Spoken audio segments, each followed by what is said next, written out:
Bullet train की bullet बस है वो।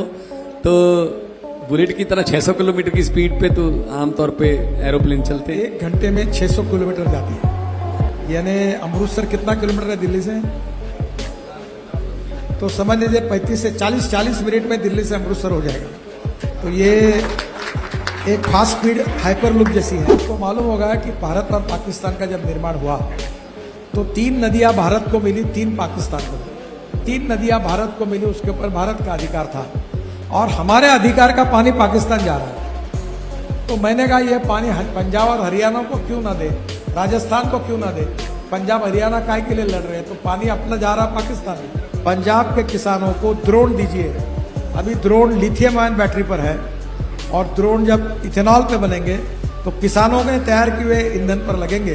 तो मुझे लगता है उससे कोई नुकसान नहीं होगा। ये डबल डेकर बस है, ऊपर भी और नीचे में भी लोग बैठते हैं।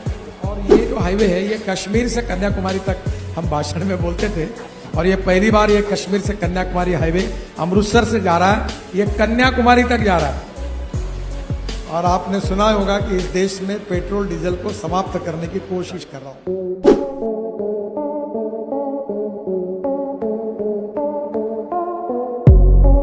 तो मैंने मुख्यमंत्री जी को बताया इसमें जो एक बुलेट जिसमें मैं बैठा था वो हाईवे के ऊपर बीच वाले इसमें से 1 घंटे में 600 किलोमीटर जाती है। यानी अमृतसर कितना किलोमीटर है दिल्ली से? तो समझ लीजिए 35 से 40 मिनट में दिल्ली से अमृतसर हो जाएगा। तो ये एक फास्ट स्पीड हाइपर लूप जैसी है। और दूसरी जो है वो एयरपोर्ट रेलवे स्टेशन से पूरे अमृतसर को डिकंजेस्ट करने के लिए ये हवा में चलने वाली स्काई बस है, उसकी स्पीड कम है। तो मैंने आज सीएम साहब को बताया अभी थोड़ा इसमें और 2 टेक्नोलॉजी वो मीडिया के लिए नहीं पर उनको दिखानी थी, तो वो पहले दिखाएंगे फिर मैं अपनी बात बताता हूँ। हाँ चालू करिए। एरियल ट्रामवे इसका नाम है, ये डॉफल मेयर करके कंपनी है उनकी है। चलाइए। इसमें डबल डेकर बस भी है, अगर 200 लोगों को लेके जाना है तो भी हो सकता है। ये डबल डेकर बस है, ऊपर भी और नीचे में भी लोग बैठते हैं। मैं थोड़ा कुछ बातें आपको पंजाब के बारे में बता दूं। सबसे पहले पंजाब में टोटल हमारी एनएच की लेंथ 2014 में 1619 किलोमीटर थी।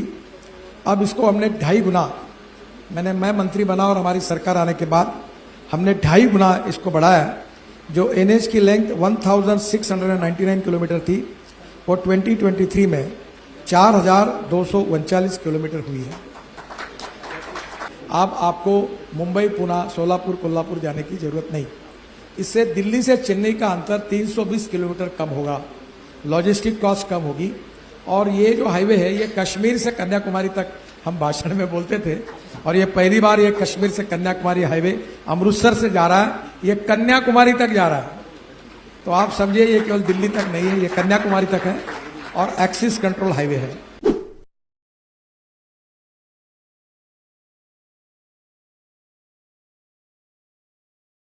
आपको मालूम होगा कि भारत और पाकिस्तान का जब निर्माण हुआ तो 3 नदियां भारत को मिली, 3 पाकिस्तान को मिली।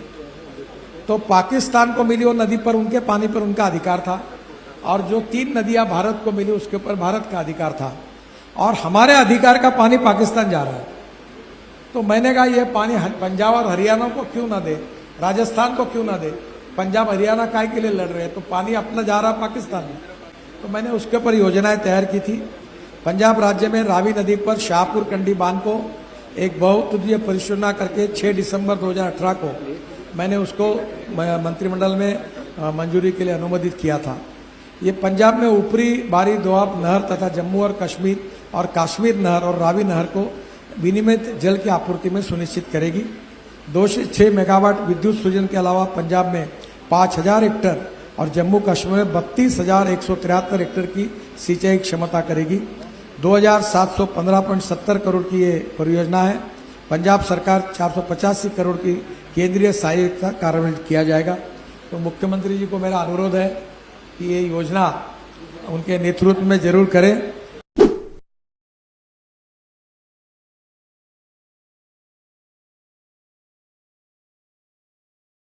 और आपने सुना होगा कि इस देश में पेट्रोल डीजल को समाप्त करने की कोशिश कर रहा हूं। मेरे पास, मैं इलेक्ट्रिक पर चलने वाले गाड़ी में ही बैठता हूँ, दिल्ली में है। अब electric car, electric scooter, electric bus, electric auto popular हो गई। तो कर्नाटक की बसेस पायलट प्रोजेक्ट में 30 बसेस 15% कोल से जो मिथेनॉल है उसको डालकर सक्सेसफुली चली, जिसमें मिथेनॉल का भाव है 25 रुपये लीटर और डीजल का 110, इतनी बचत है। मेरे पास जो दिल्ली में गाड़ी है, जब आएंगे तो मैं साहब को दिल्ली में घुमाऊंगा। यहाँ पंजाब में परली जलाते हैं और परली जलाने की कोई जरूरत नहीं, परली के लिए झगड़े होंगे, लोग परली बेचेंगे। मैं ऐसा नेता नहीं हूं जो फुकट की बातें करता हूं, मैं जो बोलता हूं वो 101% डंके की चोट पर पूरा होता है।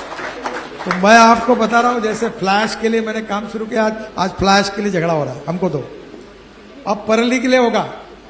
अभी मेरे यहाँ 3000 एकड़ मैंने ड्रोन से स्प्रेइंग किया, और अब ये यूरिया जो है बहुत यूज होता है पंजाब में, तो एक एकड़ में गन्ने के लिए 4 बोरे लगता था। अभी हम नैनो यूरिया आया है और वो ड्रोन में डालते हैं। तो मैं साहब को कहूंगा, मैं किसानों, इसलिए मेरा डिपार्टमेंट नहीं है, पर मैं उनसे प्रार्थना करूंगा, तो वो nano urea equal to 1 bag, तो 2 बॉटल में काम होता है। क्यों?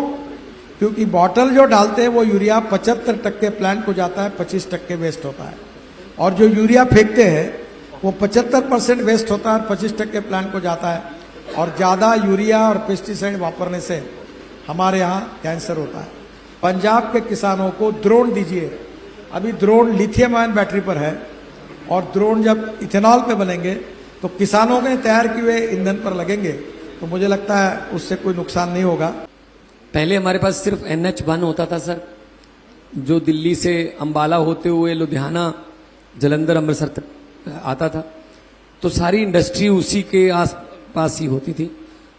और अब हमारे पास लगभग हर 30 या 40 किलोमीटर के रेडियस में एक NH नेशनल हाईवे हमारे पास आ गए हैं। और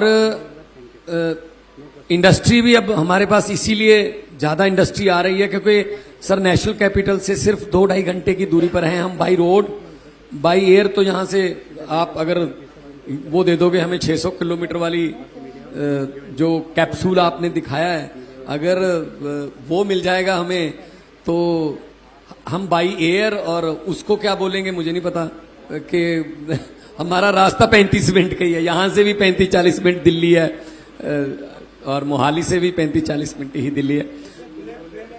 बुलेट ट्रेन की तरह, बुलेट बस है वो, तो बुलेट की तरह 600 किलोमीटर की स्पीड पे तो आमतौर पे एरोप्लेन चलते हैं।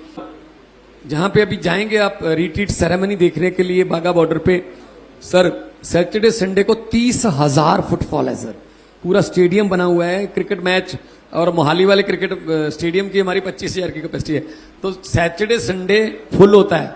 अब मुझे ये नहीं समझ आ रहा था आज का आपका सारा जो बात सुन के मैं आपको कौन सा मंत्री कहूं। आप पानी के बारे में भी बहुत अच्छा बोल गए, आप किसानी के बारे में भी बहुत अच्छा बोल गए, जवानी के बारे में भी बहुत अच्छा बोल गए। तो मैं कहता हूं कि आपको जो एक्सपीरियंस है उसका हम फायदा इस्तेमाल उठाना चाहेंगे सर।